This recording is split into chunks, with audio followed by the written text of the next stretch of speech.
অসম আত্মনিৰ্ভৰ আঁচনিৰ ওপৰত এই ভিডিঅ'টো খুবেই গুৰুত্বপূৰ্ণ কাৰণ এই কথাষাৰ মই কোৱা নাই, ডক্টৰ হিমন্ত বিশ্ব শৰ্মা ছাৰে কৈছে। গতিকে আপোনালোকে তেখেতৰ ভিডিঅ'টো শুনি ল'ব। তাৰ আগত যদি মোৰ চেনেলটো তোমাৰ নতুনকৈ আছে প্লিজ চেনেলটো ছাবস্ক্ৰাইব কৰি ল'ব। আৰু তেখেতে কি কৈছে কি কোৱা নাই সকলো কথা মই এই ভিডিঅ'টোত আপোনালোকক জনাই যাম। আপোনালোকে ভিডিঅ'টো স্কিপ নকৰি শেষলৈকে চাব। অসম আত্মনিৰ্ভৰ আঁচনিৰ ওপৰত হিমন্ত বিশ্ব শৰ্মা ছাৰে আজি বহুতে ডাঙৰ এটা ঘোষণা কৰিছে।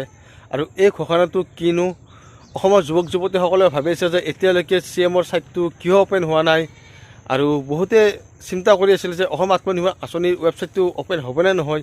আৰু হিমন্ত বিশ্ব শৰ্মা ছাৰে আজি লাইভত কি ক'লে কি নক'লে সকলো কথা এই ভিডিঅ'টোত আজি আপোনালোকক মই দেখুৱাই যাম। আপোনালোকক মই ভিডিঅ' ক্লিপটো লগাই দিম, আপোনালোকে ভিডিঅ'টো শুনিব নিজে ক্লিপটোত কি কৈছে কি কোৱা নাই।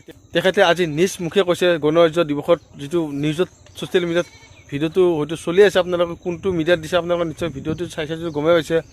গতিকে সেই ক্লিপটো মই আজি আপোনালোকক লগাই দিম যে গণৰাজ্য দিৱসত তেখেতে কি ক'লে কি নক'লে। আৰু মোৰ ফালৰ পৰা গণৰাজ্য দিৱসৰ সকলোকে শুভেচ্ছা থাকিলে। এক গুৰুত্বপূৰ্ণ খবৰ। এইবাৰ গণৰাজ্য দিৱসৰ পতাকা উত্তোলন কৰাৰ পাছতে ৰাজ্যৰ মুখ্যমন্ত্ৰীগৰাকীয়ে কেইবাটাও মন্তব্য কৈছে, কেইবাটাও গুৰুত্বপূৰ্ণ মন্তব্য কৈছে। শৈক্ষিক ক্ষেত্ৰতে হওক বা আত্মনিৰ্ভৰশীল কৰি গঢ়ি তোলাৰ ক্ষেত্ৰতে হওক, নিবনুৱা সমস্যা সমাধানৰ ক্ষেত্ৰতে হওক, কেইবাটাও আঁচনি সকলে চৰকাৰী চাকৰিৰ পৰিৱৰ্তে উদ্যোগীকৰণ আৰু আত্মনিৰ্ভৰশীলতাক আদৰি লৈছে। তেওঁলোকৰ বাবে 2 লাখ টকাকৈ ঋণ আৰু সাহায্যৰে আমি 2 লাখ যুৱকক আত্মনিৰ্ভৰ অসমৰ পথ প্ৰদৰ্শক হিচাপে নিৰ্মাণ কৰিব বিচাৰিছো। এই বছৰত বিগত বছৰত 25,000 যুৱকক এনে সুবিধা প্ৰদান কৰাৰ পিছত এই বছৰত আমি আৰু 75,000 যুৱকলৈ 2 লাখ টকাকৈ আগবঢ়োৱাৰ বাবে সিদ্ধান্ত গ্ৰহণ কৰিছো।